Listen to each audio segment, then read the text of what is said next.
ದೇವರೇ, ನಿನ್ನ ವಾಕ್ಯವನ್ನು ಧ್ಯಾನಿಸಲು, ದೇವರೇ ನಿನ್ನ ಕೊಂಡಾಡಲು ಕೊಟ್ಟಂಥ ಕೃಪೆಗಾಗಿ ಸ್ತೋತ್ರ. ದೇವ ಹೇಳ್ತಕ್ಕಂಥ ವಾಕ್ಯವನ್ನು ಸ್ವಾಮಿ ಪರಲೋಕದ ಜ್ಞಾನದಿಂದ ತುಂಬಿಸಿ ಉತ್ತಮವಾದ ರೀತಿಯಲ್ಲಿ, ಆಕರ್ಷಕವಾದ ರೀತಿಯಲ್ಲಿ, ಅರ್ಥಗರ್ಭಿತವಾಗಿ, ಕೂಲಂಕಷವಾಗಿ, ಮನಮುಟ್ಟುವ ಹಾಗೆ ಬೋಧಿಸುವಂತೆ ನಿನ್ನ ಸಹಾಯವನ್ನು ಮಾಡು ದೇವ. ಎಲ್ಲ ದೈವ ಸೇವಕರಿಗೆ ಬೇಕಾಗ್ತಕ್ಕಂಥ ಆತ್ಮಿಕವಾದ ಮನ ನೇತ್ರಗಳನ್ನು ತೆರೆ ಮಾಡಿ ಪ್ರತಿಯೊಂದು ವಾಕ್ಯವನ್ನು ಗ್ರಹಿಸುವಂತೆಯೂ, ಪ್ರತಿಯೊಂದು ವಾಕ್ಯವನ್ನು ಹೃದಯ ಹಲಿಗೆಯಲ್ಲಿ ಬರೆದುಕೊಳ್ಳುವಂತೆಯೂ, ಅದರ ಪ್ರಕಾರ ಜೀವಿಸಿ ಈ ಲೋಕದಲ್ಲಿ ಒಳ್ಳೆಯ ಸಾಕ್ಷಿ ಮಕ್ಕಳಾಗಿ ಬದುಕಿ ಬಾಳುವಂತೆಯೂ ನೀವು ಸಹಾಯ ಮಾಡು ದೇವ. ಈ ವಾಕ್ಯ ಭಾಗವನ್ನು ಸ್ವಾಮಿ ಆದಿಯಿಂದಲೂ ಅಂತ್ಯದವರೆಗೂ ಮಧ್ಯಸ್ಥನ ಎದುರು ನಡೆಸಿಕೊಂಡು ಹೋಗಬೇಕೆಂಬುದಾಗಿ ಯೇಸುವಿನ ಹೆಸರಿನಲ್ಲಿ ಬೇಡಿಕೊಳ್ಳುತ್ತವೆ ಪರಲೋಕದ ತಂದೆ. ಆಮೇನ್, ಆಮೇನ್. ಈ ಬೆಳಗಿನ ಜಾವದಲ್ಲಿ ಎಲ್ಲ ದೈವ ಸೇವಕರಿಗೂ ಮತ್ತು ದೈವ ಜನರಿಗೂ ಯೇಸು ಕ್ರಿಸ್ತನ ಸುಮಧುರವಾದ ನಾಮದಲ್ಲಿ ವಂದಿಸುವವನಾಗಿದ್ದೇನೆ.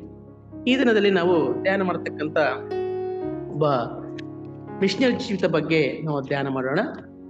ಅವರ ಹೆಸರು ಏನೆಂಬುದಾಗಿ ನೋಡುತ್ತಿರುವಾಗ ಅರ್ನೆಸ್ಟ್ ಫಾರೆಸ್ಟರ್ ಪ್ಯಾಟನ್ ಎಂಬುದಾಗಿ. ಇವರು 1891ರಲ್ಲಿ ಜನಿಸಿದರು. ಅರ್ನೆಸ್ಟ್ ಫಾರೆಸ್ಟರ್ ಪ್ಯಾಟನ್ ಅಂತಕ್ಕಂಥ ವ್ಯಕ್ತಿ 1970ರಲ್ಲಿ ಮರಣವನ್ನ ಹೊಂದಿದರು.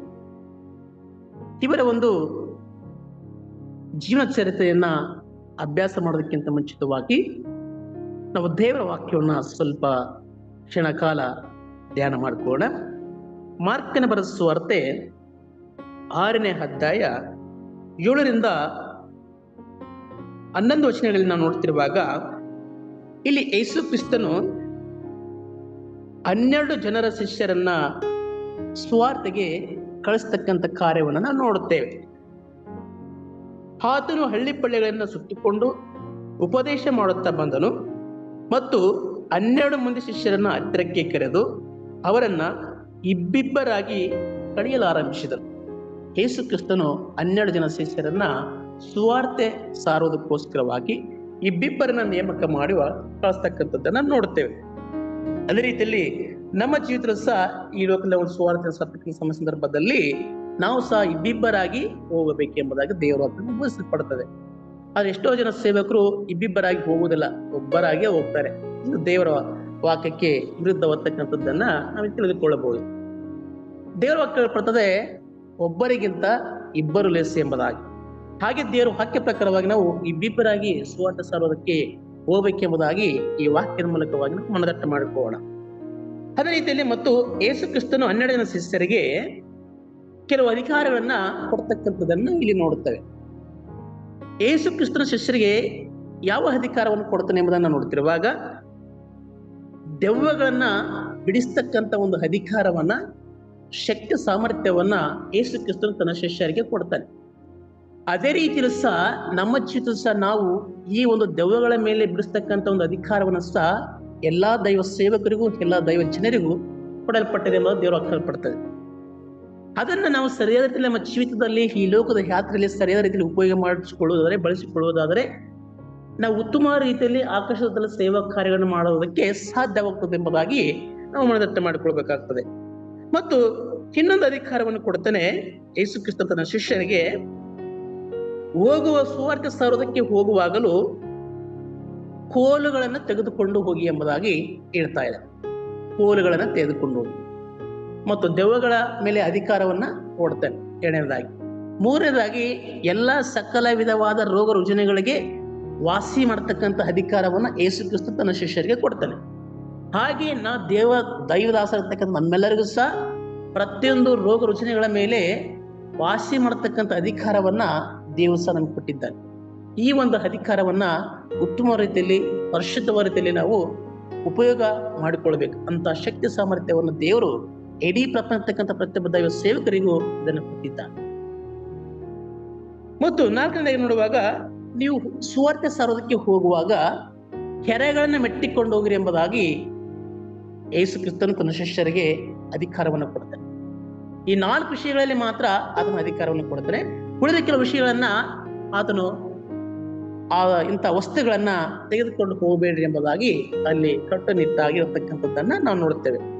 ಏನ್ ತೆಗೆದುಕೊಂಡು ಹೋಗಬೇಡ್ರಿ ಎಂಬುದಾಗಿ ಯೇಸು ಕ್ರಿಸ್ತ ತನ್ನ ಶಿಷ್ಯರಿಗೆ ಹೇಳ್ತಾನೆ ನೋಡ್ತಿರುವಾಗ, ಅಲ್ಲಿ ನೀವು ಬುತ್ತಿಯನ್ನಾಗಲಿ, ಹಸುವೆಯನ್ನಾಗಲಿ, ಅಮ್ಮಣಿಯನ್ನಾಗಲಿ, ದುಡ್ಡು ಇವುಗಳನ್ನ ತೆಗೆದುಕೊಂಡು ಹೋಗಬೇಡ್ರಿ ಎಂಬುದಾಗಿ ಯೇಸು ಕ್ರಿಸ್ತ ತನ್ನ ಶಿಷ್ಯರಿಗೆ ಇರತಕ್ಕಂಥದ್ದನ್ನು ನೋಡುತ್ತೇವೆ.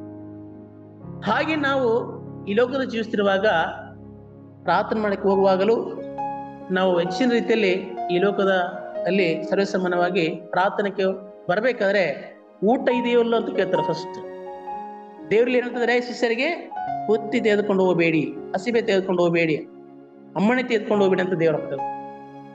ಆ ರೀತಿಯಲ್ಲಿ ನಾವು ಹೆಚ್ಚಿನ ರೀತಿಯಲ್ಲಿ ಆಧ್ಯಾತ್ಮಿಕವಾದ ರೀತಿಯಲ್ಲಿ, ಆತ್ಮಿಕವಾದ ರೀತಿಯಲ್ಲಿ ಅಪೇಕ್ಷೆ ಪಡ್ತಕ್ಕವ್ರು ನಾವು ಆಗಿರ್ಬೇಕು ಹೊರತು ಶಾರೀರಿಕವಾದಕ್ಕಂಥ ಆಸೆ ಆಕಾಂಕ್ಷೆಗೋಸ್ಕರ ಅಪೇಕ್ಷಿಸ್ತಕ್ಕಂಥವ್ರು ನಾವು ಆಗಬಾರ್ದು ಎಂಬುದಾಗಿ ದೇವರ ಅಭಿಪ್ರಾಯಪಡುತ್ತದೆ. ಇಲ್ಲಿ ಯೇಸು ಕ್ರಿಸ್ತನ ಶಿಷ್ಯರಿಗೆ ಒಂದು ಮಾತು ಹೇಳ್ತಾನೆ. ಅದೇನೆಂಬುದನ್ನು ನೋಡುವಾಗ, ಮಾರ್ಕನ ಬರೆದ ಸುವಾರ್ತೆ 16ನೇ ಅಧ್ಯಾಯ 6ನೇ ಅಧ್ಯಾಯ 11ನೇ ವಚನದಲ್ಲಿ ಯೇಸು ಹೇಳ್ತಾನೆ, ಯಾವ ಸ್ಥಳವಾದರೂ ನಿಮ್ಮನ್ನು ಸೇರಿಸಿಕೊಳ್ಳದೆಯೂ ನೀವು ಹೇಳುವುದನ್ನು ಕೇಳದೆ ಹೋದರೆ ಆ ಸ್ಥಳದಿಂದ ಹೊರಟು ಹೋಗುವಾಗ ನಿಮ್ಮ ಕಾಲಿಗೆ ಹತ್ತಿದ ಧೂಳನ್ನು ಜಾಡಿಸಿ ಬಿಡಿರಿ, ಅದು ಅವರಿಗೆ ಸಾಕ್ಷಿ ಆಗಿರಲಿ ಎಂಬುದಾಗಿರಲಿ. ಯೇಸು ಕ್ರಿಸ್ತನು ಹೇಳ್ತಿದ್ದಾನೆ, ಅದು ನಿಮಗೆ ಸಾಕ್ಷಿ ಆಗಿರುತ್ತೆ. ಅವರಿಗೆ ಯಾರು ದೇವರ ವಾಕ್ಯವನ್ನು ಕೇಳುವುದಲ್ಲೋ ಅವರಿಗೆ ನಿಮ್ಮ ಕಾಲಿನ ಧೂಳು ಏನಾಗುತ್ತದೆ, ಸಾಕ್ಷಿ ಆಗಿರ್ತದೆ ಎಂಬುದಾಗಿ. ಅದೇ ನಾವು ಸತ್ಯವಾದ ಭಾಗದಲ್ಲಿ ನೋಡ್ತಿರುವಾಗ 1ನೇ ಯೋಹಾನ 5:9 ಮನುಷ್ಯನ ಸಾಕ್ಷಿಕ್ಕಿಂತ ದೇವರ ಸಾಕ್ಷಿ ವಿಶೇಷವಾದ ಎಂಬುದಾಗಿ ತಿರುಪಡ್ತದೆ. ಈ ಲೋಕದ ನಾವು ನೋಡ್ತಿರೋ ಕೆಲವೊಂದು ಸಮಯ ಸಂದರ್ಭಗಳಲ್ಲಿ ಮನುಷ್ಯರ ಸಾಕ್ಷಿಯನ್ನ ಆಧಾರವಿಟ್ಟುಕೊಂಡು ಕೆಲವು ಕೆಲಸ ಕಾರ್ಯಗಳನ್ನ ಮಾಡ್ತಾ ಇರ್ತಾರೆ. ಆದರೆ ದೇವರ ವಾಕ್ಯ ಪಡ್ತದೆ, ಮನುಷ್ಯನ ಸಾಕ್ಷಿಗಿಂತ ದೇವರ ಸಾಕ್ಷಿ ವಿಶೇಷವಾದದ್ದು ಎಂಬುದಾಗಿ. ಆ ರೀತಿಯಲ್ಲಿ ದೇವರು ಪ್ರತಿಯೊಬ್ಬರಿಗೂ ಒಂದೊಂದು ಸಾಕ್ಷಿಯನ್ನ ಇಟ್ಟಿರ್ತಾರೆ. ಹಬಕ್ಕೂಕನ ಪ್ರವಾದನೆ ನೋಡ್ತಿರುವಾಗ, ನಾವು ತಪ್ಪು ಮಾಡಿಲ್ಲ ಎಂಬುದಾಗಿ ನಾವು ಹೇಳ್ತಿರುವಾಗ ನಮ್ಮ ಮೇಲೆ ಚಾವಣಿ ಏನ್ ಮಾಡದಂತೆ ಕೂಗುತ್ತದೆ, ಗೋಡೆ ಕಲ್ಲುಗಳು ತಪ್ಪು ಓರಿಸ್ತದೆ. ಆ ರೀತಿಯಲ್ಲಿ ದೇವರು ನಮ್ಮ ಸುತ್ತಮುತ್ತ ಪ್ರತಿಯೊಂದು ನಿಸರ್ಗದ ವಸ್ತುಗಳ ಮೂಲಕವಾಗಿ ನಮ್ಮ ಮೇಲೆ ಸಾಕ್ಷಿ ಇರತಕ್ಕಂತ ಒಂದು ಸಮಯ ಸಂದರ್ಭ ಬರುತ್ತೆ. ಅದಕ್ಕೆ ಯೇಸು ತನ್ನ ಶಿಷ್ಯರಿಗೆ ಏನ್ ಹೇಳ್ತಾನೆ ಅಂದ್ರೆ, ಸುವಾರ್ತೆ ಸಾರುವಾಗ ಯಾರು ಕೇಳುವುದಿಲ್ಲೋ, ಯಾರು ನಿಮ್ಮನ್ನು ಊರೊಳಗೆ ಸೇರಿಸಿಕೊಳ್ಳುವುದಿಲ್ಲೋ, ಅಲ್ಲಿ ನಿಮ್ಮ ಬರುವಾಗ ನಿಮ್ಮ ಕಾಲಿ ತರ್ತಕ್ಕಂಥ ಧೂಳನ್ನ ಜಾಡಿಸಿ ಬಿಡ್ರಿ, ಅದು ಕೊನೆಯ ದಿನಮಾನಗಳಲ್ಲಿ ತೀರ್ಕೊಳ್ಳುವಂತ ಸಂದರ್ಭದಲ್ಲಿ ಸಾಕ್ಷಿ ಆಗಿರ್ತದೆ ಎಂಬುದಾಗಿ ಯೇಸು ಕ್ರಿಸ್ತ ನಡೆದ ಶಿಷ್ಯರಿಗೆ ಇರತಕ್ಕಂಥದ್ದನ್ನ ನಾವು ನೋಡ್ತೇವೆ. ಅದೇ ರೀತಿಯಲ್ಲಿ ನಾವು ಮಿಷನರಿ ಆಗ್ತಕ್ಕಂಥ ಫಾರೆಸ್ಟರ್ ಪ್ಯಾಟನ್ ಅವರ ಜೀವಿತವನ್ನ ನಾವೀಗ ನೋಡಿಕೊಳ್ಳೋಣ. ಇವರು 1891 ಜನಿಸಿದರು ಮತ್ತು 1970 ಇವರು ಮರಣವನ್ನು ಹೊಂದಿದರು. ಆರ್ನೆಸ್ಟ್ ಫಾರೆಸ್ಟ್ ಪ್ಯಾಟನ್ ಅವರು ಸುಮಾರು 79 ವರ್ಷಗಳ ಕಾಲ ಬದುಕಿ ಬಾಳಿ ಈ ಲೋಕದ ಯಾತ್ರೆಯನ್ನ ಮುಗಿಸಿದರು. ಈ ಆರ್ನೆಸ್ಟ್ ಫಾರೆಸ್ಟರ್ ಪ್ಯಾಟನ್ ಅವರು ಅವರ ಒಂದು ಆರಂಭಿಕ ಜೀವನ ಮತ್ತು ದೇವರ ಒಂದು ಕರೆಯುವಿಕೆಯನ್ನು ನೋಡ್ತಿರುವಾಗ 1890 ಸ್ಕಾಟ್ಲ್ಯಾಂಡ್ ಅಲ್ಲಿ ಜನಿಸಿದರು.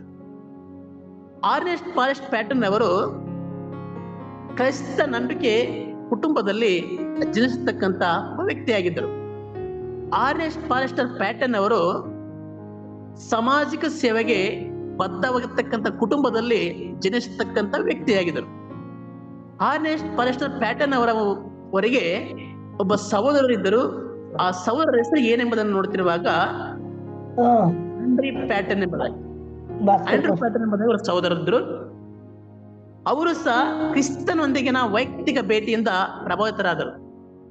ಕ್ರಿಸ್ತನ ಒಂದು ಭೇಟಿ, ಕ್ರಿಸ್ತನ ಒಂದು ವಾಕ್ಯ ಮೂಲಕವಾಗಿ ಅವರು ದೇವರ ಸುವಾರ್ತೆ ಸಾರುವುದಕ್ಕಾಗಿ ವೈಯಕ್ತಿಕವಾದ ರೀತಿಯಲ್ಲಿ ಇನ್ಸ್ಪೈರೇಷನ್ ಹೊಂದಿದ್ದಾರೆ ಎಂಬುದಾಗಿ ನಾವು ಇಲ್ಲಿ ಈ ಮಿಷನರಿ ಒಂದು ಜೀವನ ಚರಿತ್ರೆ ಮೂಲಕವಾಗಿ ನಾವು ತಿಳಿದುಕೊಳ್ಳುತ್ತೇವೆ.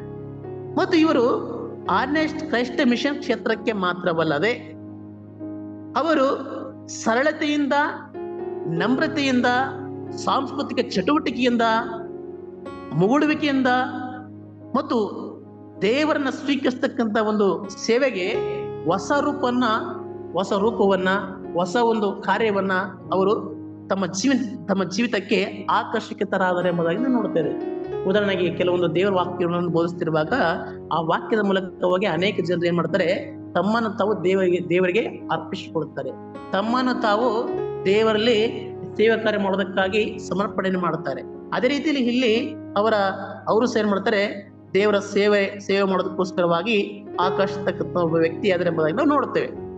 ಮತ್ತು ಇವರು ವೈದ್ಯಕೀಯ ಮತ್ತು ದೇವತಾ ಶಾಸ್ತ್ರಗಳನ್ನ ಅಧ್ಯಯನವನ್ನು ಮಾಡುತ್ತಿದ್ದಾರೆ ಎಂಬುದಾಗಿ ನೋಡುತ್ತಾ ಇದ್ದೇವೆ. ನಂತರ ಭಾರತದಲ್ಲಿ ಸೇವೆ ಸಲ್ಲಿಸಲು ಬದ್ಧರಾದರು. ಇವರು ಆರ್ನೆಸ್ಟ್ ಫಾರೆಸ್ಟ್ ಪ್ಯಾಟನ್ ಅವರು ಮತ್ತು ಅವರ ಸಹೋದರರು ಭಾರತ ದೇಶದಲ್ಲಿ ಅವರು ಸೇವೆಯನ್ನು ಮಾಡ್ಬೇಕಂತಕ್ಕಂಥ ಒಂದು ನಿರ್ಧಾರವನ್ನ ತೆಗೆದುಕೊಂಡರು ಎಂಬುದಾಗಿ ನೋಡ್ತಾ ಇದ್ದೇವೆ. ಅದೇ ರೀತಿ ನಾವು ಸಹ ಈ ಲೋಕದಲ್ಲಿ ಚಿಂತನೆ ಮಾಡ್ತಿರುವಾಗ ನಾವು ಸಹ ದೇವರ ಸೇವೆಯನ್ನ ಮಾಡ್ಬೇಕಂತಕ್ಕಂಥ ಒಂದು ನಿರ್ಧಾರ ಅದು ಇಡೀ ನಮ್ಮ ಕೊನೆಯ ಜೀವನ ಪರ್ಯಂತವರೆಗೂ ಇರಬೇಕು. ಮತ್ತು ನಾವು ಇಲ್ಲಿ ನೋಡ್ತಿರುವಾಗ ಅವರು ಭಾರತೀಯ ಜನರ ನಡುವೆ ಅವರ ಹೋರಾಟಗಳೊಂದಿಗೆ ಆಳವಾಗಿ ಗುರುತಿಸಿಕೊಳ್ತಕ್ಕಂಥ ಬಲವಾದ ಕರೆಯನ್ನ ದೇವರಿಂದ ಹೊಂದಿದರು.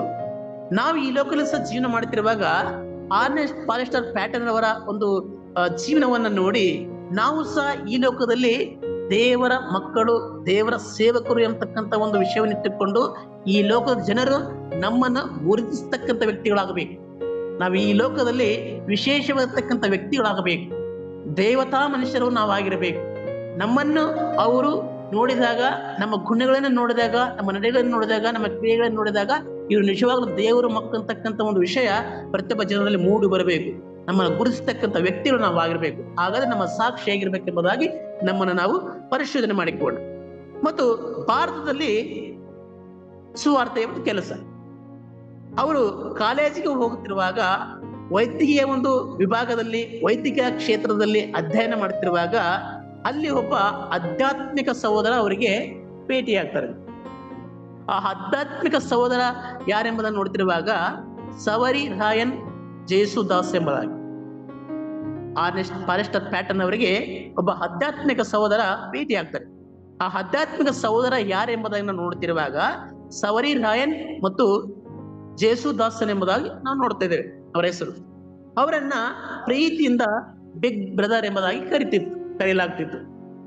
ತಮ್ಮ ಸಹೋದರನ್ನ ಭೇಟಿಯಾಗ್ತಕ್ಕಂಥ ಸಹೋದರನ್ನ, ಆಧ್ಯಾತ್ಮಿಕ ಕುರಿತಕ್ಕಂಥ ಸಹೋದರನ್ನ ಈ ಆರ್ನೆಸ್ಟ್ ಫಾರೆಸ್ಟರ್ ಪ್ಯಾಟನ್ ಅವರು ಪ್ರೀತಿಯಿಂದ ಬಿಗ್ ಬ್ರದರ್ ದೊಡ್ಡಣ್ಣ ಅಂತ, ಆ ರೀತಿಯಲ್ಲಿ ಅವರು ಒಂದು ಪ್ರೀತಿಯ ಮಾತುಗಳನ್ನ ಆಡ್ತಕ್ಕಂಥದ್ದನ್ನ ನೋಡ್ತೇವೆ.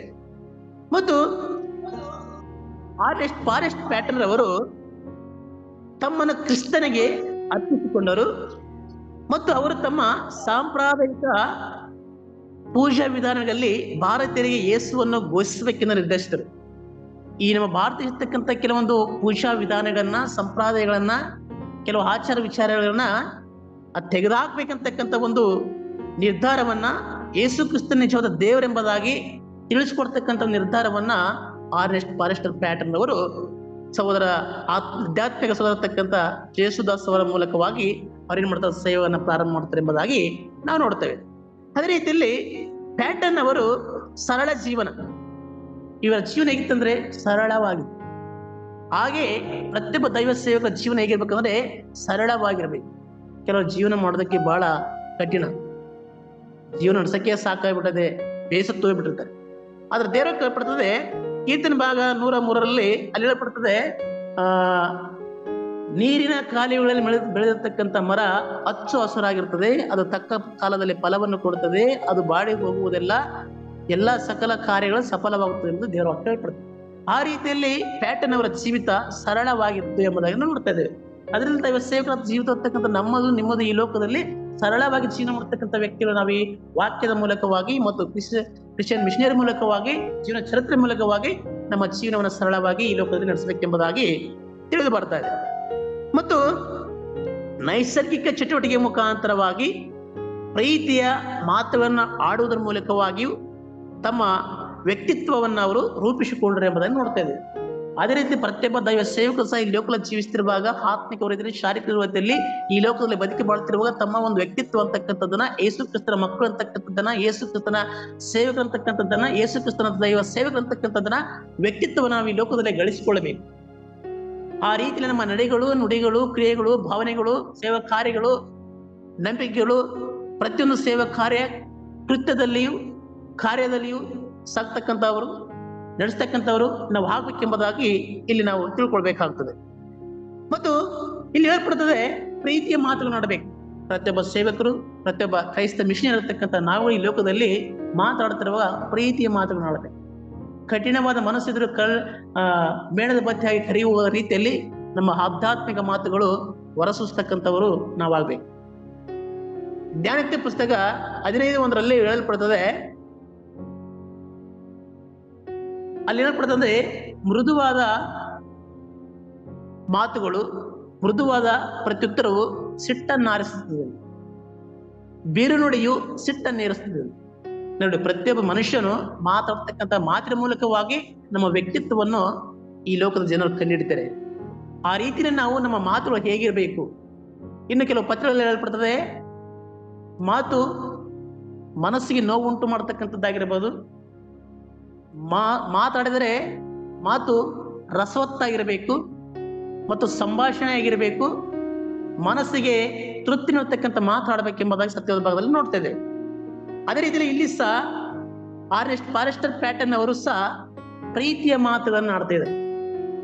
ಪ್ರೀತಿ ಅಂತಕ್ಕಂಥದ್ದು ನಮ್ಮಲ್ಲಿದ್ರೆ ಅದು ಎಲ್ಲವನ್ನು ಸಹಿಸಿಕೊಳ್ತದೆ. ಪ್ರೀತಿ ಅಂತಕ್ಕಂಥ ನಮ್ಮಲ್ಲಿ ಇರುವುದಾದರೆ ಎಲ್ಲವನ್ನ ಪಾಪವನ್ನು ಮುಚ್ಚುತ್ತದೆ.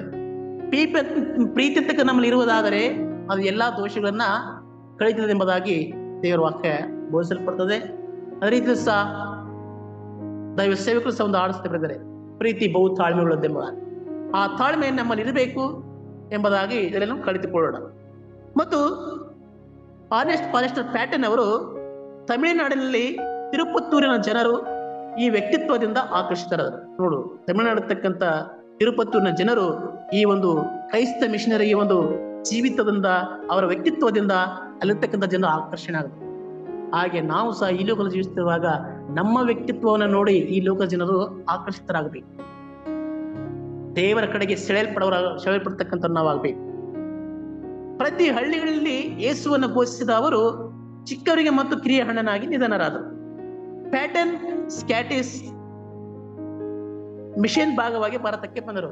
ಈ ದೇವರ ಸೇವಕ ಮಾಡ್ತಕ್ಕಂಥ ಪ್ರತಿಯೊಬ್ಬ ಒಂದು ಸಂಘ ಸಂಸ್ಥೆಗಳು ಒಂದು ಸಂಸ್ಥೆ ಭಾಗವಾಗಿ ಅನೇಕ ವಿಧವಾದ ರೀತಿಯಲ್ಲಿ ಸೇವಾ ಕಾರ್ಯಗಳನ್ನು ಮಾಡ್ತಾರೆ. ಆ ರೀತಿಯಲ್ಲಿ ಇವರು ಸಹ ಭಾರತಕ್ಕೆ ಸೇವೆ ಮಾಡೋದಕ್ಕಾಗಿ ಬಂದರು ಎಂಬುದಾಗಿ ನಾವು ನೋಡ್ತೇವೆ. ಅವರ ಒಂದು ಪ್ರಯಾಣವು ವಿಶಿಷ್ಟ ತಿರುವನ್ನು ಪಡೆದುಕೊಂಡಿತ್ತು. ಅವರ ಒಂದು ಪ್ರಯಾಣ ವಿಶೇಷವಾದ ರೀತಿಯಲ್ಲಿ ತಮ್ಮ ಸೇವೆಗೆ ಟರ್ನಿಂಗ್ ಪಾಯಿಂಟ್ ಎಂಬುದಾಗಿ ನಾವು ನೋಡಬಹುದು. ದೇವರ ಒಂದು ಸೇವೆ ಭಾರತ ದೇಶಕ್ಕೆ ತಲುಪಿಸಲು ಒಂದು ತಿರುವು ಅವರು ಪಡೆದುಕೊಂಡ್ರು ಎಂಬುದಾಗಿ ನಾವು ಇಲ್ಲಿ ನೋಡ್ತಾ ಇದ್ದೇವೆ. ಅದೇ ರೀತಿಯಲ್ಲಿ ಜೇಸುದಾಸ್ ಜೊತೆಗೆ ಪ್ಯಾಟರ್ನ್ ಅವರು 1921 ತಮಿಳುನಾಡಿನ ತಿರುಪತ್ತೂರಿನಲ್ಲಿ ಕ್ರಿಸ್ತ ಕುಲಾಶ್ರಮವನ್ನು ಸ್ಥಾಪಿಸಿದರು. ಸರ್ ಫಾರೆಸ್ಟರ್ ಪ್ಯಾಟರ್ನ್ ಅವರು ಅವರ ಆಧ್ಯಾತ್ಮಿಕ ಸಹೋದರರಾಗಿರ್ತಕ್ಕಂಥ ಜೇಸುದಾಸರ ಮೂಲಕವಾಗಿಯೂ ಪ್ಯಾಟರ್ನ್ ಅವರು 1921 ತಮಿಳುನಾಡಿನಲ್ಲಿ ತಿರುಪತ್ತೂರಿನಲ್ಲಿ ಕ್ರಿಸ್ತ ಕುಲಾಶ್ರಮವನ್ನು ಸ್ಥಾಪಿಸಿದರು. ಅದೇ ರೀತಿಯಲ್ಲಿ ಪ್ರತಿಯೊಬ್ಬ ಸೇವಕರು ಸಹ ಒಂದೊಂದು ಸಂಘ ಸಂಸ್ಥೆಗಳಲ್ಲಿ ಸೇವಾ ಕಾರ್ಯಗಳನ್ನು ಮಾಡ್ತಾರೆ. ಅವ್ರಿಗೆ ಕೊಟ್ಟಿರ್ತಕ್ಕಂಥ ಜವಾಬ್ದಾರಿಯನ್ನ ಪ್ರಾಮಾಣಿಕವಾಗಿ, ಶ್ರದ್ಧೆಯಿಂದ, ಭಕ್ತಿಯಿಂದ, ಆಸಕ್ತಿಯಿಂದ ತಮ್ಮ ಕೆಲಸ ಕಾರ್ಯ ಮಾಡ್ತಕ್ಕಂಥವ್ರು ನಾವು ಆಗ್ಬೇಕೆಂಬುದಾಗಿ ಈ ಒಂದು ಮಿಷನರಿ ಜೀವಿತ ಮೂಲಕವನ್ನು ತಿಳ್ಕೊಳ್ಬಹುದು. ಮತ್ತು ಈ ಸಮುದಾಯವು ಕ್ರೈಸ್ತ ನಂಬಿಕೆಯನ್ನು ಭಾರತೀಯ ಸಂಸ್ಕೃತಿಯ ಅಭಿವ್ಯಕ್ತಿಗಳೊಂದಿಗೆ ಸಂಯೋಜಿಸಿತು. ಇಲ್ಲಿ ಪ್ರತಿಯೊಂದು ಊರುಗಳಲ್ಲಿ, ಪ್ರತಿಯೊಂದು ಇದರಲ್ಲಿ ನೋಡ್ತಿರುವಾಗ, ಪ್ರತಿಯೊಂದು ಸಮುದಾಯಗಳಲ್ಲಿ ನೋಡ್ತಿರುವಾಗ ನಾವು ಅವರದೇ ಆಗ್ತಕ್ಕಂಥ ಒಂದು ಉಡುಗೆ ತೊಡುಗೆ, ಭಾಷೆ, ಒಂದು ಚಟುವಟಿಕೆ ಇರ್ತವೆ. ಅವರ ಜೊತೆ ಇವರು ಒಂದಾದರು ಎಂಬುದಾಗಿ ನಾವು ಯಾವುದೇ ಕ್ಷೇತ್ರದಲ್ಲಿ ನಾವು ಸುವಾರ್ತೆಯನ್ನು ಸಾರ್ತಿರ್ತಕ್ಕಂಥ ಕ್ಷೇತ್ರದಲ್ಲಿ ಅಲ್ಲಿರ್ತಕ್ಕಂಥ ಒಂದು ವೇಷಭೂಷಣ, ಅಲ್ಲಿರ್ತಕ್ಕಂಥ ಜನರ ಒಂದು ಭಾಷೆಗಳು ಅವರ ಜೊತೆಯಲ್ಲಿ ನಾವು ಬೆರಿಬೇಕಂತ ಇಲ್ಲಿ ಹೇಳ್ಕೊಡ್ತದೆ. ಅವರೊಟ್ಟಿಗೆ ನಾವು ಒಂದಾಗಬೇಕು. ಅವರೆಲ್ಲ ಜೊತೆಗೂಡಿದಾಗ ಮಾತ್ರ ನಮ್ಮ ಪ್ರೀತಿ ಅವರಿಗೆ ಅರ್ಥವಾಗ್ತದೆ. ಮತ್ತು ಪ್ಯಾಟರ್ನ್ ಅವರು ಭಾರತೀಯ ರಾಷ್ಟ್ರೀಯತೆಯ ಒಂದು ಪ್ರತಿಪಾದಕರಾಗಿದ್ದಾರೆ ಎಂಬುದಾಗಿ ನೋಡ್ತಾ ಇದ್ದೇವೆ. ಭಾರತ ಸ್ವತಂತ್ರದ ಹೋರಾಟದಲ್ಲಿ ಬೆಂಬಲಿಸತಕ್ಕಂಥ ಅಪರೂಪದ ವಿದೇಶಿಯರು ಸಹ ಇವರಾಗಿದ್ದರು. 1857 ಪ್ರಥಮ ಸ್ವತಂತ್ರ ಸಂಗ್ರಾಮದಲ್ಲಿ ಸಹ ಇವರು ಭಾಗವಹಿಸ್ತಕ್ಕಂಥ ಒಬ್ಬ ಅಪರೂಪದ ವಿದೇಶಿಗಳು ಆಗಿದ್ದರು ಎಂಬುದಾಗಿ ನಾವು ನೋಡ್ತಿದ್ದೇವೆ. ನಮ್ಮ ದೇಶದಕ್ಕಂಥ ಹೋರಾಟದ ಒಂದು ಸಂಘಟನೆಯಲ್ಲಿ ಇವರು ಪಾಲ್ಗೊಳ್ಳಬೇಕಾದರೆ ನಮ್ಮ ದೇಶದ ಮೇಲೆ ಎಷ್ಟು ಪ್ರೀತಿ ಇತ್ತು ಎಂಬುದಾಗಿ ನಾವು ನೋಡ್ತಾ ಇದ್ದೇವೆ. ಅದೇ ರೀತಿಯಲ್ಲಿ ಏಕತೆ ಮತ್ತು ಸರಳತೆ, ಇವರಲ್ಲಿ ಐಕ್ಯತೆ ಮತ್ತು ಸರಳತೆಯಿಂದ ಇವರು ಜೀವನವನ್ನು ನಡೆಸ್ತಾ ಇದ್ರು. ಇಲ್ಲಿ ಒಂದು ಮಾತು ಹೇಳಲ್ಪಡ್ತದೆ, ನಂಬಿಕೆ ಮತ್ತು ನ್ಯಾಯವು ಬೇರ್ಪಡಿಸಲಾಗದು ಎಂದು ಅವರು ನಂಬಿದರು. ನಂಬಿಕೆ ಅಂತಕ್ಕಂಥದ್ದು ನಮ್ಮ ಜೀವನದಲ್ಲಿ ಇರಬೇಕು. ಫಾರ್ ಎಕ್ಸಾಂಪಲ್, ನಂಬಿಕೆಯಿಂದ ಮುಂದೆ ಸಾಗುವಂತ ದೇವರ ವಾಕ್ಯ ಹೇಳ್ಪಡ್ತದೆ. ನೀನ್ ನಂಬಿದರೆ ದೇವರ ಮಹಿಮೆಯನ್ನು ಕಾಣುವೆ ಎಂಬುದು ದೇವರ ವಾಕ್ಯ ಹೇಳ್ಪಡ್ತದೆ. ನಂಬಿಕೆಯಿಂದ ನೀತಿವಂತನು ನಂಬಿಕೆಯಿಂದ ಜೀವಿಸುತ್ತಾನೆ ಎಂಬುದಾಗಿ ಹೇಳಲ್ಪಡ್ತದೆ. ಅದಕ್ಕೆ ಇವರು ದೇವರನ್ನು ನಂಬಿದ್ರು. ನಂಬಿದಾಗ ಮಾತ್ರ ಈ ಲೋಕದಲ್ಲಿ ಜೀವನ ಮಾಡ್ತಿರುವಾಗ ಪ್ರತಿಯೊಂದು ನ್ಯಾಯ ನಮಗೆ ಸಿಗುತ್ತದೆ. ನಂಬಿಕೆ ಮೂಲಕವಾಗಿ ನ್ಯಾಯ ಅಂತಕ್ಕಂಥ ಬೇರ್ಪಡಿಸಲು ಸಾಧ್ಯವೇ ಇಲ್ಲ ಅಂತಕ್ಕಂಥ ಮಾತನ್ನು ಇವರು ವ್ಯಕ್ತಪಡಿಸ್ತಾರೆ. ಈ ಆರ್ನೆಸ್ಟ್ ಫಾರೆಸ್ಟರ್ ಪ್ಯಾಟರ್ನ್ ಅವರ ಒಂದು ಚೀತದ ಮೂಲಕವಾಗಿ ನಾವು ವಿಶೇಷವಾಗಿ ತಿಳ್ಕೊಳ್ತಕ್ಕಂಥ ಒಂದು ವಿಷಯ ಏನೆಂದರೆ, ನಂಬಿಕೆ ಮತ್ತು ನ್ಯಾಯದಿಂದ ಬದುಕಿ ಬಾಳ್ಬೇಕೆಂಬುದಾಗಿ ಇದರಲ್ಲಿ ನಾವು ತಿಳ್ಕೊಳ್ತೇವೆ. ಪ್ಯಾಟರ್ನ್ ಅವರು ಆಧ್ಯಾತ್ಮಿಕ ಒಂದು ಶಿಸ್ತು ಬದ್ಧವಾಗಿ ಬದುಕಿದರು. ದೇವರ ಮುಖಾಂತರ ನಾವು ಸಹ ಈ ಲೋಕ ಜೀವಿಸ್ತಿರುವಾಗ ಆಧ್ಯಾತ್ಮಿಕವಾಗಿ ಕಟ್ಟುನಿಟ್ಟಾಗಿ ಕ್ರಮಬದ್ಧವಾಗಿ ಆಧ್ಯಾತ್ಮಿಕ ಜೀವಿತ ನಡೆಸ್ತಕ್ಕಂಥವ್ರು ನಾವು ಆಗ್ಬೇಕು. ಮತ್ತು ಪ್ರಾರ್ಥನೆ ಮತ್ತು ಸೇವೆ, ಪ್ರಾರ್ಥನೆ ಯಾವಾಗಲೂ ಮಾಡ್ತಕ್ಕಂಥವ್ರು ನಾವು ಆಗ್ಬೇಕು. ಎಡೆಬಿಡದೆ ಪ್ರಾರ್ಥನೆ ಮಾಡ್ತಕ್ಕಂಥವ್ರು ಆಗ್ಬೇಕು. ಸೇವಾ ಕಾರ್ಯಗಳನ್ನು ಹೇಗೆ ಮಾಡ್ಬೇಕೆಂಬತಕ್ಕಂಥ ಒಂದು ಅಭ್ಯಾಸ ಮಾಡ್ತಕ್ಕಂಥವ್ರು ಆಗ್ಬೇಕು ನಾವು. ಮತ್ತು ಸತ್ಯವೇದ ವಚನ ಹೇಳ್ಪಡ್ತದೆ, ಯಹೂದ್ಯರನ್ನು ಸಂಪಾದಿಸಿಕೊಳ್ಳುವುದಕ್ಕೆ ಯಹೂದ್ಯನಂತನಾದೇನು, ನಾನು ನಿಯಮಗಳಿಗೆ ಆಧೀನನಲ್ಲದವನಾದರೂ ನಿಯಮಗಳಿಗೆ ಆಧೀನರಾದವರನ್ನು ಸಂಪಾದಿಸಿಕೊಳ್ಳುವುದಕ್ಕೆ ಅವರಿಗೆ ನಿಯಮಗಳಿಗೆ ಆಧೀನನಾದೆನು. ನಾವು ಈ ಲೋಕದಲ್ಲಿ ಜೀವನ ಮಾಡ್ತಿರುವಾಗ ಸುವಾರ್ತಿನ ಸಾರ್ಥಕ ಸಂದರ್ಭದಲ್ಲಿ ಕೆಲವು ನಿಯಮಗಳಿಗೆ ನಾವು ಅನುಸರಿಸುತ್ತಿದ್ರು ಸಹ ಆ ನಿಯಮಗಳನ್ನು ಅನುಸರಿಸತಕ್ಕಂಥ ಜನರಿಗೋಸ್ಕರ ಆದ್ರೂ ಸಹ ನಾವೇನ್ ಮಾಡಬೇಕು, ಅವರ ರೀತಿಯಲ್ಲಿ ನಾವು ಬೆರಿಬೇಕೆಂಬುದಾಗಿ ಇವರ ಮೂಲಕವನ್ನು ತಿಳ್ಕೊಳ್ತೇವೆ. ನಾನು ದೇವರ ನಿಯಮವಿಲ್ಲದವನಲ್ಲ, ಕ್ರಿಸ್ತನ್ ನೇಮಕ್ಕೊಳಕಾದವನೇ, ಆದರೂ ನಿಯಮವಿಲ್ಲದವರನ್ನು ಸಂಪಾದಿಸಿಕೊಳ್ಳುವುದಕ್ಕಾಗಿ ಅವರಿಗೆ ನಿಯಮವಿಲ್ಲದವಂತವನಾದೆನು. ಇಲ್ಲಿ ನಾವೇನ್ ತಿಳ್ಕೊಳ್ಳೋದಂದ್ರೆ, ದೇವರನ್ನ ಅರಿದಿರ್ತಕ್ಕಂಥ ಜನರನ್ನ ಸಂಪಾದಿಸಿಕೊಳ್ಳೋದಕ್ಕೋಸ್ಕರವಾಗಿ, ಆ ಆತ್ಮನ ಗೆಲ್ಲದಕ್ಕೋಸ್ಕರವಾಗಿ ಅವರ ಒಂದು ರೂಟಿನಲ್ಲಿ, ಅವರ ಒಂದು ನಿಯಮದಲ್ಲಿ ನಾವು ಹೋಗಿ ಅವರನ್ನ ನಾವೇನ್ ಮಾಡ್ಬೇಕಂದ್ರೆ ದೇವರ ಒಂದು ಕರೆಗೆ, ದೇವರನ್ನ ನಂಬುವುದಕ್ಕೆ, ದೇವರ ಸುವಾರ್ತೆಯನ್ನು ಸಾರುವುದಕ್ಕೆ ಅವರನ್ನ ಸೆಳೆಬೇಕು, ಅವರನ್ನ ಮನದಟ್ಟು ಮಾಡಬೇಕು, ಅವರ ಆತ್ಮವನ್ನು ಗೆಲ್ಲಬೇಕು, ಅದಕ್ಕೆ ಪ್ರಯಾಸ ಪಡಬೇಕೆಂಬುದಾಗಿ ಇವರ ಮೂಲಕವನ್ನು ತಿಳ್ಕೊಳ್ತೇವೆ. ಇಲ್ಲಿ ವಿಶೇಷತೆ ಏನಂದ್ರೆ, ಮಿಗ ಬರೆದ ಪ್ರವಚನದಲ್ಲಿ 6ನೇ ಅಧ್ಯಾಯ 8ನೇ ವಚನ ಹೇಳಲ್ಪಡುತ್ತದೆ, ಈ ಪ್ಯಾಟರ್ನ್ ಅವರು ನ್ಯಾಯ ಮತ್ತು ನಮ್ರತೆಯಿಂದ ಅನುಸರಿಸತಕ್ಕಂಥ ವ್ಯಕ್ತಿಯಾಗಿದ್ದರು. ಅಲ್ಲಿ ಹೇಳಲ್ಪಡುತ್ತದೆ, ನ್ಯಾಯವನ್ನು ಆಚರಣೆ ಮಾಡಿರಿ, ಕರುಣೆಯನ್ನು ತೋರಿಸಿರಿ, ನಮ್ರತೆಯಿಂದ ದೇವರಲ್ಲಿ ನಡೆದುಕೊಳ್ಳಿರೆಂಬುದಾಗಿ ಮೀಕಿನ ಪ್ರವಾದನೆ ಅಂತ ಹೇಳಲ್ಪಡುತ್ತದೆ. ಅದೇ ರೀತಿಯಲ್ಲಿ ಆರ್ನೆಸ್ಟ್ ಫಾರೆಸ್ಟರ್ ಪ್ಯಾಟರ್ನ್ ಅವರು ಸಹ ನ್ಯಾಯ ಮತ್ತು ನಮ್ರತೆಯನ್ನ ಅನುಸರಿಸ್ತಿದ್ದರು. ಅದೇ ರೀತಿಯಲ್ಲಿ ದೇವರ ಮುಖತಕ್ಕಂಥ ನಾವು ಸಹ, ಜನರತಕ್ಕಂಥ ನಾವು ಸಹ ನ್ಯಾಯ ಮತ್ತು ನಮ್ರತೆಯಿಂದ ಜೀವಿಸ್ತಕ್ಕಂಥ ಮಕ್ಕಳು ನಾವಾಗೋಣ. ಮತ್ತು ಅವರ ಒಂದು ಜೀವಿತ, ಅವರ ಒಂದು ಉದ್ದೇಶ ಏನಾಗಿತ್ತಂದ್ರೆ, ಪ್ಯಾಟರ್ನ್ ಅವರ ಒಂದು ಉದ್ದೇಶ ಉದ್ದೇಶದಿಂದ ಬದುಕಿ ಬಾಳಲು ದೇವರ ಸಹಾಯ ಮಾಡಿ ಎಂಬುದಾಗಿ ಪ್ರಾರ್ಥನೆ ಮಾಡ್ತೇವೆ. ಅದೇ ರೀತಿಯಲ್ಲಿ ನಾವು ಸಹ ಈ ಲೋಕದಲ್ಲಿ ನಮ್ರತೆಯಿಂದ ದೇವರ ತ್ರಾಣವುಳ್ಳ ಹಸ್ತದ ಕೈಯ ಕೆಳಗೆ ನಮ್ಮನ್ನು ನಾವು ತಗ್ಗಿಸಿಕೊಂಡು ದೀನತೆಯಿಂದ ಬದುಕಿ ಬಾಳುವಂತ ಒಂದು ಭಾಗ್ಯನ ಕೊಡು ದೇವರೆಂಬುದಾಗಿ ದೇವರಲ್ಲಿ ಪ್ರಾರ್ಥನೆ ಮಾಡ್ತೇವೆ. ಹಾಗೆ ನಾವು ಸಹ ಈ ಲೋಕದಲ್ಲಿ ಪ್ರಾರ್ಥನೆ ಮಾಡ್ತಕ್ಕಂಥ ಮಕ್ಕಳಾಗೋಣ ಮತ್ತು ಈ ದೇವರ ವಾಕ್ಯ ಪ್ರಕಾರ ಜೀವಿಸ್ತಕ್ಕಂಥ ಮಕ್ಕಳಾಗೋಣ. ಈ ಒಂದು ವಾಕ್ಯ ಭಾಗವನ್ನು ದೇವರ ಆಶೀರ್ವಾದ ಮಾಡಲಿ ಪ್ರಾರ್ಥನೆ ಮಾಡಿಕೊಳ್ಳೋಣ. ಸುಜ್ಞಾನ ಶ್ರೇಷ್ಠನು, ಅತಿಶಯ ಆಲೋಚನೆ ಕರ್ತನು, ನಿರ್ಲಯನು, ಸಾದೃಶ್ಯನಾಗಿರುವಂತಹ ದೇವ, ಈ ನಾಮಕ್ಕೆ ಕೋಟೆಯನ್ನು ಕೂಡ ಸ್ತುತಿ ಸ್ತೋತ್ರವನ್ನು ಸಲ್ಲಿಸ್ತೇವೆ. ಅಪ್ಪ ಯೇಸು, ವಿಶೇಷವಾಗಿ ಸ್ವಾಮಿ ದೇವರೇ, ಈ ದಿನದಲ್ಲಿ ಸ್ವಾಮಿ ಆರ್ನೆಸ್ಟ್ ಫಾರೆಸ್ಟ್ ಪ್ಯಾಟರ್ನ್ ಅವರೊಂದು ದೇವರೇ ಅವರ ಒಂದು ಮಿಷನರಿ ಜೀವಿತವನ್ನ ದೇವರೇ ನಾವು ಧ್ಯಾನ ಮಾಡಿದ್ದೇವೆ ಮತ್ತು ನಿನ್ನ ವಾಕ್ಯಗಳು ಸಹ ಧ್ಯಾನ ಮಾಡಿದ್ದೇವೆ ಸ್ವಾಮಿ. ಅವರ ಜೀವಿತದ ಮೂಲಕವಾಗಿಯೂ ನಿನ್ನ ವಾಕ್ಯದ ಮೂಲಕವಾಗಿಯೂ ದೇವರೇ, ನಿಮ್ಮ ದೇವದಾಸತಕ್ಕಂಥ ನಾವುಗಳು, ದೈವ ಜನರತಕ್ಕಂಥ ನಾವುಗಳು ಸ್ವಾಮಿ, ನಿನ್ನ ವಾಕ್ಯ ಪ್ರಕಾರವಾಗಿ ನ್ಯಾಯವಾಗಿ ಬದುಕಿ ಬಾಳುವಂತೆಯೂ, ನಿನ್ನ ವಾಕ್ಯ ಪ್ರಕಾರವಾಗಿ ನಮ್ರತೆಯಿಂದ ಜೀವಿಸುವಂತೆಯೂ, ನಿನ್ನ ವಾಕ್ಯ ಪ್ರಕಾರವಾಗಿ ನಂಬಿಕೆಯನ್ನು ಜೀವಿಸುವಂತೆಯೂ ನೀನು ನಮಗೆ ಸಹಾಯ ಮಾಡು. ಅಪ್ಪ ಯೇಸು ವಿಶೇಷವಾಗಿ ಸ್ವಾಮಿ, ದೇವರ ವಾಕ್ಯವನ್ನು ಎಷ್ಟೋ ಜನ ಹೇಳ್ತಾರೆ, ಬಟ್ ದೇವರೇ ಆದರೆ ಅದರ ಪ್ರಕಾರ ನಡಿಬೇಕು, ಅದರ ಪ್ರಕಾರವಾಗಿ ಜೀವಿಸಬೇಕು, ಅದರ ಪ್ರಕಾರವಾಗಿ ಬದುಕಿ ಬಾಳಬೇಕು, ನಮ್ಮ ಸಾಕ್ಷಿ ನಾವು ಕಾಪಾಡಿಕೊಳ್ಬೇಕಂತಕ್ಕಂಥದ್ದನ್ನ ಪ್ರತಿಯೊಬ್ಬರ ದೈವ ಸೇವಕರಲ್ಲಿ, ಪ್ರತಿಯೊಬ್ಬರ ದೈವ ಜನರಲ್ಲಿ ದೇವರೇ ನಾವು ದೇವರ ವಾಕ್ಯ ಏನ್ ಹೇಳ್ತಾ ಇದ್ದೇವೋ ಅದರ ಪ್ರಕಾರವಾಗಿ ನಾವು ನಡಿಬೇಕಂತಕ್ಕಂಥ ಒಂದು ಕಟ್ಟುನಿಟ್ಟಾದ ಒಂದು ನಿರ್ಧಾರವನ್ನ ತೆಗೆದುಕೊಳ್ತಕ್ಕಂಥ ಮಕ್ಕಳನ್ನಾಗಿ ನಿರ್ಮಾಣ ಮಾಡ್ಕೊಂಡು ಪ್ರಾರ್ಥನೆ ಮಾಡ್ತೇವೆ ಸ್ವಾಮಿ. ಅಪ್ಪ ಯೇಸು ವಿಶೇಷವಾಗಿ ಸ್ವಾಮಿ, ಈ ಲೋಕದಲ್ಲಿ ನಾವು ಏನೇ ಕೆಲಸ ಕಾರ್ಯ ಮಾಡಿದ್ರು ಸಹ ಅದನ್ನ ಘನತೆಗೋಸ್ಕರವಾಗಿಯೂ ಅದನ್ನ ನಾಮ ಮಹಿಮೆಗೋಸ್ಕರವಾಗಿಯೂ ಮಾಡ್ಲಿಕ್ಕೆ ಸಹಾಯವನ್ನು ಮಾಡು. ಅಪ್ಪ ಯೇಸು ವಿಶೇಷವಾಗಿ ಸ್ವಾಮಿ ದೇವರೇ, ನಮ್ಮ ಕಲ್ವಾರ್ ಚಾಪಲ್ ಸಂಸ್ಥೆಯನ್ನು ಸ್ವಾಮಿ ನೀನು ಆಶೀರ್ವದಿಸಿ. ಅಪ್ಪ ಯೇಸು ವಿಶೇಷವಾಗಿ ಸ್ವಾಮಿ ಕಲ್ವಾರ್ ಚಾಪಲ್ ಸಂಸ್ಥೆ ಇರ್ತಕ್ಕಂಥ ಪ್ರತಿಯೊಬ್ಬ ಎಲ್ಲ ದೈವ ಸೇವಕರನ್ನ, ಎಲ್ಲ ದೈವ ಜನರನ್ನ ಮತ್ತು ಹಾಸ್ಟೆಲ್ ವಾರ್ಡನ್ಗಳನ್ನ, ಎಲ್ಲ ಹಾಸ್ಟೆಲ್ ಅನ್ನ ಸ್ವಾಮಿ ನೀವು ಆಶೀರ್ವದಿಸ್ರಿ. ಎಲ್ಲ ಹಾಸ್ಟೆಲ್ ತಂಗ ಪ್ರತಿಯೊಬ್ಬ ಮಕ್ಕಳು ಸದೇವರೇ ಉತ್ತಮ ರೀತಿಯ ಸ್ವಾಮಿ ವಿದ್ಯಾಭ್ಯಾಸ ಮಾಡ್ಲಿಕ್ಕೆ ಸಹಾಯ ಮಾಡ್ರಿ. ಒಳ್ಳೆ ಆರೋಗ್ಯ ಭಾಗ್ಯವನ್ನು ಕೊಟ್ಟು ನಡೆಸ್ರಿ. ಈ ಒಂದು ನಮ್ಮ ಸಂಘ ಸಂಸ್ಥೆಯಾದ ದೇವರ ನಿರ್ದೇಶಕರ್ತಕ್ಕಂಥ ಪಾಸ್ಟರ್ ಪುನಃ ಅವರನ್ನ, ಉಪದೇಶಕರ್ತಕ್ಕಂಥ ಪಾಸ್ಟರ್ ಎಂಟ್ರಿಯವರನ್ನ ಆಶೀರ್ವದಿಸ್ರಿ, ಬಲಪಡಿಸ್ರಿ, ಕೃಪೆಯನ್ನು ತುಂಬಿಸ್ರಿ. ಅವರ ಮೂಲಕವಾಗಿ ಅನೇಕ ವಿಧ ರೀತಿಯ ಯೋಜನೆಗಳನ್ನ ಹಮ್ಮಿಕೊಳ್ಳುವಂತೆಯೂ ಧರ್ಮನವಾಗಿ ದೇವರ ಸ್ವಾರ್ಥ ಸಾರಲ್ಪಡ್ಲಿಕ್ಕಾಗುವಂತೆಯೂ ದೇವರ ಎಲ್ಲಾ ದೈವ ಸೇವಕರನ್ನ, ಎಲ್ಲಾ ಸಂಘ ಸಂಸ್ಥೆಕ್ಕಂತ ಪದಾಧಿಕಾರಿಗಳನ್ನ ಪ್ರೇರೇಪಣೆ ಮಾಡಬೇಕೆಂಬುದಾಗಿಯೂ ನಮ್ಮ ಕರ್ತನು, ಒಡೆಯನು, ರಕ್ಷಕನು, ಮಧುಕುಮಾರನಾಗಿರ್ತಕ್ಕಂಥ ಪ್ರಭು ಯೇಸು ಕ್ರಿಸ್ತನ ಮುದ್ದಾದ ನಾಮದಲ್ಲಿ ಬೇಡಿಕೊಳ್ಳುತ್ತೇವೆ ಪರಲೋಕದ ತಂದೆ. ಆಮೇನ್.